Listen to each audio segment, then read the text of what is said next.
देखिए ये इस चीज़ को समझने की ज़रूरत है।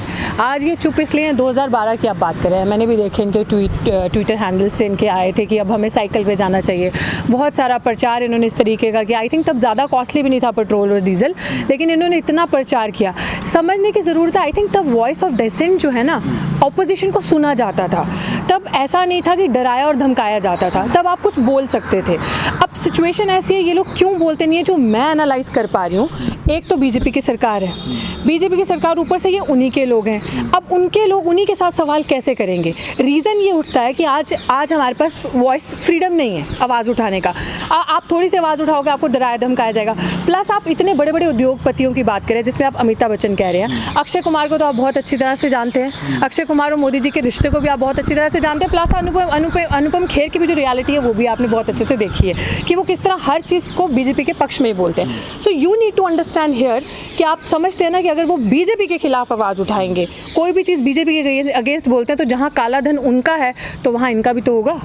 अंडरस्टैंड कीजिए ना। तो अगर उसके उन्हीं की सरकार के खिलाफ आवाज़ उठाएंगे तो इनके भी तो पोल पट्टी चिट्ठे खुलेंगे ना। क्या इनको पेट्रोल पूरा मिल रहा है कि इस वजह से चुप है? इनके घर तो कुएं होंगे पेट्रोल के जी, बिल्कुल मिल रहा होगा पेट्रोल पूरा।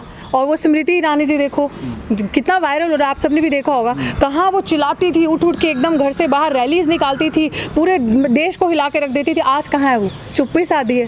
क्यों साधी है चुप्पी? रिकॉग्नाइज करने की ज़रूरत है इन सारे फैक्ट्स को, इसीलिए साधी है क्योंकि वो इन मुद्दों पे बोलेंगे नहीं। उनके लिए ये मुद्दे मायने नहीं रखते, क्योंकि इन सारी चीज़ों में जो मर रहा है वो नीचे के लेवल के लोग मर रहे हैं ना, गरीब, जो रोज़ इन चीज़ों से जूझ रहे हैं, जिनके पास रोज़गार नहीं है, जिनके पास पैसे नहीं है, जिनके धंधे पिछले 6 महीने से 4 महीने से, जब से corona I think from the March धंधे बंद पड़े, उन लोगों के लिए मेन प्रॉब्लम है ना। मोदी जी को ही देख लीजिए, बहुत हुई जनता पर पेट्रोल और डीजल की मार। अब की बात मोदी सरकार, तो क्या किया मोदी सरकार ने? सिर्फ वो विकास कहाँ गया मोदी जी का विकास पैदा तो हुआ लेकिन दिखा किसी को नहीं, वो ऐसा विकास था। सरकार एक चीज़ का हवाला दे रही है कि जिस प्रकार पूरी दुनिया में क्राइसिस आ रहा है और भारत की अर्थव्यवस्था लगातार डूब रही है, तो सरकार कह रही है कि हमारे पास एक ही ऑप्शन है कि हम पेट्रोल डीजल के दाम बढ़ाएं और उससे जो रेवेन्यू हमें जो मिलेगा उससे हम देश के विकास में लगाएंगे, उससे डेवलप होगा। देखिए ये सिर्फ जनता को बरगलाने की बातें हैं। आप भी समझ सकते हैं कि जो पीएम केयर्स फंड आया है उसी में कितना करोड़ों रुपए आया है। ये छोटी बात नहीं है, ये बरगलाने की बरगलाने की बातें ये सारी, तो उसमें इतना सारा पैसा आ चुका है सरकार के पास। मुझे ये चीज़ समझ में नहीं आती कि मोदी जी को किस चीज़ का मुँह है, पैसे का कितना मोह क्यों है। रीज़न ये है कि इतना गरीब तबका जो है वो मर रहा है, रोज़गार नहीं है। बहुत देखिए, मैं आज के दौर की अगर बात करूँ ना, तो जो एक वॉइस ऑफ डिसेंट, जैसे मैंने अभी बताया, विपक्ष की आवाज़ है। जैसे बहुत अच्छा विपक्ष ने एक पॉइंट दिया कि आप वेतन दीजिए, आप 7500 रुपये वेतन दीजिए आप लोगों को, क्योंकि लोग जो घर पे रह रहे हैं उससे उनका खाना पीना बहुत सारी चीज़ें ऐसी चलेंगी। मतलब आप कल का अगर आपने भाषण फॉलो किया मोदी जी का, तो आपने देखा होगा क्या करके चले गए। मतलब जहाँ चाइना की बात करनी थी वहाँ चना 1 किलो चना, 5 किलो चावल, मतलब 5 किलो चावल में देश का चल जाएगा। इमेजिन कीजिए, देश का क्या, उन लोगों का चल जाएगा 1 किलो चना में। अगर कोई बीमार पड़ता है, बच्चियां हैं, अगर कोई औरत है किसी के घर में प्रेग्नेंट है, अस्पताल जाना है, दवाई लेनी है, लड़कियों को बहुत सारी प्रॉब्लम होती है, मेंसेस की problem, there are many thing जो एक औरत डील करती है, वो कैसे चीज़ें पूरी होगी। और इतना मोह आपको पैसे का, आप वॉइस ऑफ डिसेंट जो सामने वाले ने, ऑपोजिशन ने कहा, उसको एक्सेप्ट कीजिए और पैसा दीजिए, क्योंकि चावल दाल से नहीं, इस समय मनी को, पैसे की भी ज़रूरत है। जो चीज़ विपक्ष की अच्छी लगती है उसको एक्सेप्ट करना भी तो आना चाहिए ना। आई थिंक इतना ईगो है हमारे प्रधानमंत्री के अंदर एंड प्लस अमित शाह के अंदर कि वो इन चीज़ों को एक्सेप्ट नहीं करते, वो रिकॉग्नाइज ही नहीं करते। आप मत मानिए उनको, आप बोलिए ये हमारी नीति है, फॉलो तो कीजिए। जनता को मत बरगलाइए कि हम इतनी योजनाएं ला रहे हैं, हम इतना काम कर रहे हैं, हम इतने पैसे दे रहे हैं, हमने वो ना जैसे इतनी योजनाएं निकाल दी, इतना दिखा दिया, ये फंड दिया, वो फंड दिया कुछ नहीं, सिर्फ और सिर्फ बेकारी झूठी बातें। और अल्टीमेटली पेट्रोल और डीजल के प्राइस इतने ज़्यादा करके वहाँ से वो फंड ले रहे हैं, उससे वो पैसा आ रहा है। सोचने की ज़रूरत है इन चीज़ों को।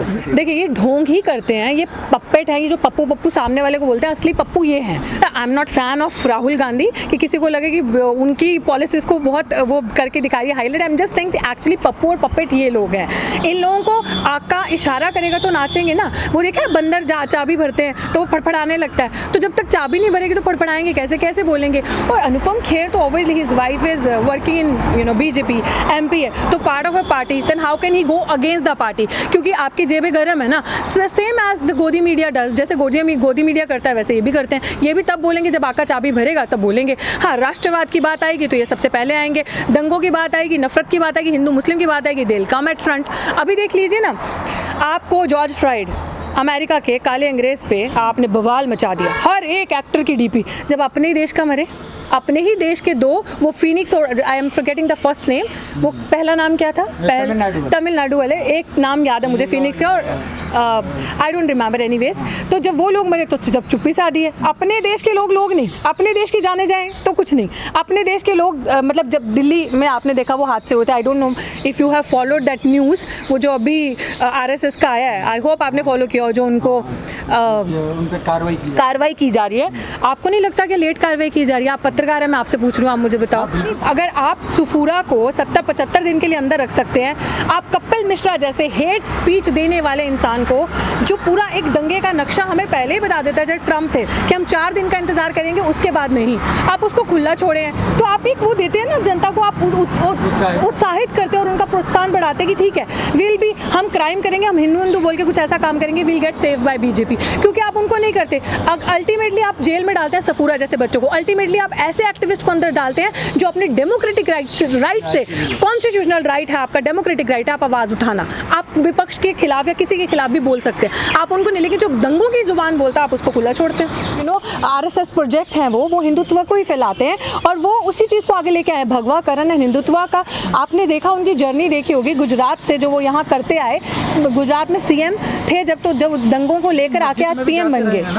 मस्जिद में भी गए हैं। अरे जाएंगे ना, तो दिखावा तो ये मतलब ऑब्वियसली आप दुनिया को दिखाएंगे कि आप सेकुलर कंट्री के, डेमोक्रेटिक कंट्री के प्रधानमंत्री हैं, तो आप दिखावा तो करेंगे, अंदर से जो वो चल रहे हैं तो वो तो आप देख ही रहे हैं ना, आप देख रहे हैं, क्योंकि आपको अपने लोगों को खुश करके रखना है और दुनिया को भ्रम में फैला के रखना है। और वो जो मंदिर और मस्जिद में गए, आप देखिए कितना अच्छा पोर्ट्रे करती है गोदी मीडिया, वो आपको ज़रूर दिखाएगी, लेकिन गोदी मीडिया अगेंस्ट में, मतलब ऐसा, सॉरी मैं आपके पॉइंट से थोड़ा सा डाइवर्ट कर रही हूँ, आप न्यूज़ चैनल खोलेंगे इन गोदी मीडिया का, ये सुधीर चौधरी हो गए, ये अर्नब गोस्वामी हो गए, एंड वो रिपब्लिक TV का आई गेट ए गुड, एक laughing Buddha, I don't know क्या नाम है उनका, वो जो बहुत हंसाते हैं मतलब लिटरली उनको देख के मज़ा भी आता है। आप सुनिए कि विपक्ष के बारे में कोई बात नहीं है, उनकी बुराई मोदी जी की अच्छाई, ये सोनिया गांधी मोदी से सड़ती है, सोनिया गांधी मोदी से जलती है, मोदी गवर्नमेंट, मतलब what is happening, where is the voice of, हाँ exactly what is happening there, मतलब कुछ नहीं। और स्टूडेंट्स, आप ये भी, इसमें ये भी चीज़ आप देखने वाली बात है, जिन स्टूडेंट्स को आपने आतंकवादी बना दिया, जिन यूनिवर्सिटीज़ को आपने राष्ट्र के अगेंस्ट बता दिया, वही यूनिवर्सिटीज़ टॉप 10 यूनिवर्सिटीज़ में है। आपने MHRD की लिस्ट देखी होगी, टॉप JNU जैसी यूनिवर्सिटीज़, जामिया जैसी यूनिवर्सिटीज़ आपको बेस्ट प्रोडक्ट देती हैं, और यूनिवर्सिटीज़ का बता दीजिए आप, DU जैसी यूनिवर्सिटीज़ आपको बेस्ट प्रोडक्ट देंगी, आप बता दीजिए, यू विल सी ग्राफ कहाँ जा रहा है। अंबानी की यूनिवर्सिटी है, तो अंबानी की यूनिवर्सिटी वो व्हाट्सएप यूनिवर्सिटी है ना, दैट इज़ व्हाट्सएप यूनिवर्सिटी जो वहाँ से चलती आ रही है। अंबानी की यूनिवर्सिटी से जो प्रोडक्ट निकलते हैं ना, वो नरेंद्र जी की डिग्री आती है, अपने प्रधानमंत्री। मीडिया अपनी मर्यादा 2014 के बाद खो चुका है, मीडिया इज सोल्ड मीडिया, गोदी मीडिया इज सोल्ड मीडिया। अगर मीडिया को अपनी मर्यादा होती तो अभी जो जिस तरह के कास्टिस्ट कमेंट उन्होंने I think doctor Udit Raj पे किए हैं, जो भी, आप किसी IRS ऑफिसर को, एक्स IRS ऑफिसर को, या अमन चोपड़ा, ही सिंग अनपढ़ गवार लोग, बेवकूफ़ लोग आ जाते हैं उठ के, I mean you are not even giving सामने वाले को चांस टू स्पीक। आप किसी एक्स IRS ऑफिसर को इस तरह से जलील करते हैं, आप जानबूझ के लोगों को बुलाते हैं जलील करने के लिए, बेइज्जत करने के लिए, क्योंकि आप ये मीडिया वाले नहीं है। To tell you the fact, these are not media people, these are trollers, ये ट्रोलर्स हैं। ये असली जैसे IT सेल काम करता है ना, they are also the same, ये मिली भगत है, ये सब मिलके काम करते हैं। तो do not call them media person, they are godi media but they are big time trollers. लेकिन जब सब जानते तो फिर जाते क्यों हैं? हाँ, ये चीज़ है, मुझे लगता है कि हम लोगों को समझने की ज़रूरत है, as you know teachers, students and ministers, जितने भी हैं विपक्ष के, जितने भी लोग नेता लोग हैं, इन लोगों को सबको मिलकर बायकॉट करना चाहिए इस मीडिया का, इन लोगों को सोशल मीडिया को प्रमोट करना चाहिए, इन लोगों को अपने ऐसे चैनल्स बनाने चाहिए जिस पे इन लोगों को अपना वर्जन देना चाहिए, बाकायदा इनके चैनल्स में जाके नेगेटिव पॉपुलैरिटी लेकर आनी, क्योंकि वो तो बैठे हैं, वो तो इसी एजेंडा से बैठे हैं, वो तो बैठे हैं कि आप आओ हम आपको धोते हैं, और that's what they are doing. I don't think so कि, आई थिंक सबको मिलकर बायकॉट करना चाहिए। कुछ ऐसे लोग हैं जिन्होंने बायकॉट किया है। अब मतलब हंसी आती है, कोई पढ़ा लिखा बंदा, कोई एजुकेटेड बंदा, 6 साल में तो नहीं सारी पढ़ाई हुई ना, 70 साल में भी पढ़े हैं ना, तो बेस्ट टैलेंट हमारे इंडिया का जो क्रिटिकल थिंकिंग वाले हैं, जिनको अवेयरनेस है, they will never go to these channels and give interview. देखिए reality, they will never go, because उनको पता है कि मूर्खों के साथ, because they are, these media people are not their level to binge in an argument with.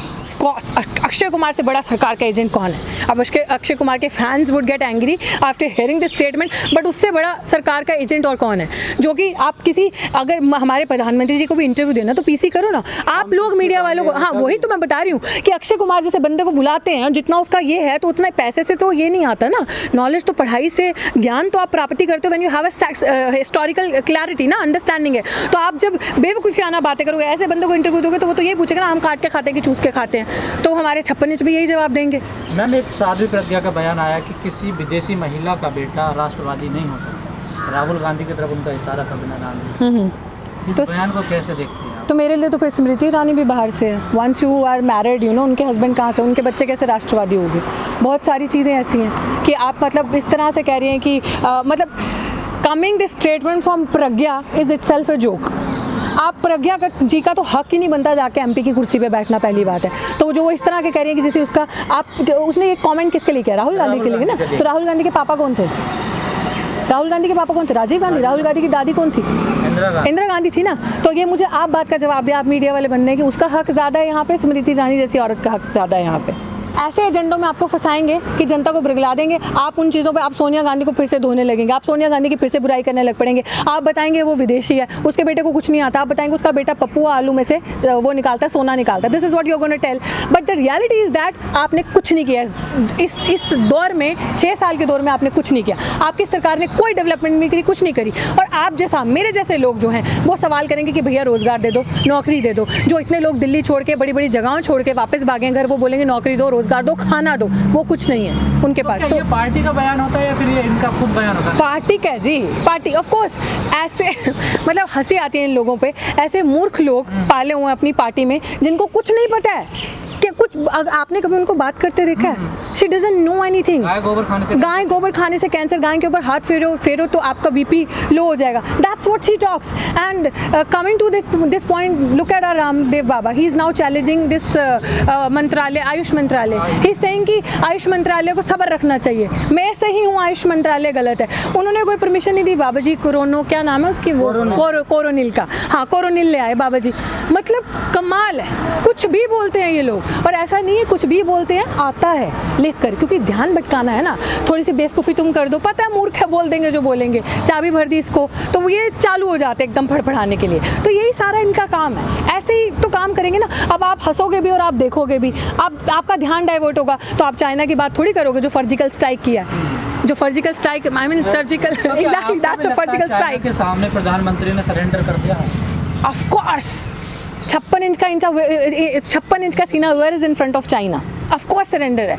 I think China के सामने सरेंडर भी किया। और आई थिंक वो जो चाइना के प्रधानमंत्री हैं वो बहुत बेस्ट फ्रेंड है हमारे प्रधानमंत्री जी के। आई डोंट नो 56 इंच का सीना उनके सामने स्क्वीज होकर 5.6 कैसे हो गया है, जबकि आपके देश के जवान गए बिना किसी लड़ाई के, उनकी डेथ हुई है, वो मरे हैं, और उनकी फैमिलीज़ को भी जवाब देना आपको बनता है, सबको। लेकिन प्रधानमंत्री जी हमारे इतने स्मार्ट हैं, इतने ईगोस्टिक भी हैं और इतने स्मार्ट हैं, इन चीज़ों पे बात नहीं करेंगे। जबकि कल के भाषण में जो 4 बजे आना था, पूरा देश इंतज़ार कर रहा था उनके भाषण का। पूरा देश चाहता था कि प्रधानमंत्री जी कुछ कहें। इस बारी 8 का आधा हुआ, 8 का आधा कितना होता है, 4 हुआ ना, तो आधा पागल बना के चले गए। पूरा देश इंतज़ार कर रहा था कुछ बोलेंगे। तो लिया तो सही, इतना बड़ा फैसला 59 ऐप उन्होंने बंद करने का। That's called a surgical strike. That's a good punch also, ठीक है, दिया है आप बंद करके, अच्छा है ये किया है। आई सपोर्ट दिस थिंग, नहीं आई सपोर्ट दिस थिंग कि आप किया है कि आपका पैसा का लेना देना नहीं होगा वहाँ पे, ठीक है, वो चीज़ ठीक है। बट मीडिया जो मास्टर स्ट्रोक बता रहा है इस चीज़ को, वो मीडिया बताएगा, क्योंकि वो that is being told to media. Media तो आप मीडिया को चैलेंज नहीं कर सकते। मीडिया के पास जो आता है कि भैया कल तूने ये बोलना, तो मीडिया तो बोलेगा ना, दैट्स अ मास्टर स्ट्रोक। वो कह रहा है कि मूर्ख बनाया जनता को, जो बड़ी बड़ी चीज़ें से पेटीएम है, वीवो है, ओप्पो कंपनी है, और बड़े बड़े जो इन्होंने टेंडर दिए हैं, उनको तो इन्होंने नहीं किया है कुछ भी, उनके खिलाफ कोई कार्रवाई नहीं की। पेटीएम हो गया, पेटीएम का बहुत बड़ा, जोमेटो वगैरह नहीं किया है। ये तो अभी आई डोंट थिंक सो करेंगे भी, क्योंकि जगदम से ये लोग भी नीचे आ जाएंगे। पैसा तो इनका भी लगा है ना, जितने जितने उद्योगपति हैं इन सबका तो पैसा लगा है ना उन्हें आपस में। बिल्कुल देखो ना कितनी काबिलियत है, आज चेयरपर्सन बन के बैठे बीसीसीआई का। तो ऐसे लोगों का बहुत पैसा लगा है, तो इतनी जल्दी कुछ एक्शन लेना, you know it will become. आप टिकटॉक पे ही बीजेपी का देख लो, कितना बड़ा 1 मिलियन पॉइंट फॉलोअर्स थे, या तो जब बीजेपी के वहाँ पे टिकटॉक को इतना प्रमोट किया, तो आप इमेजिन कर सकते हो कि कहाँ जा रहे हैं।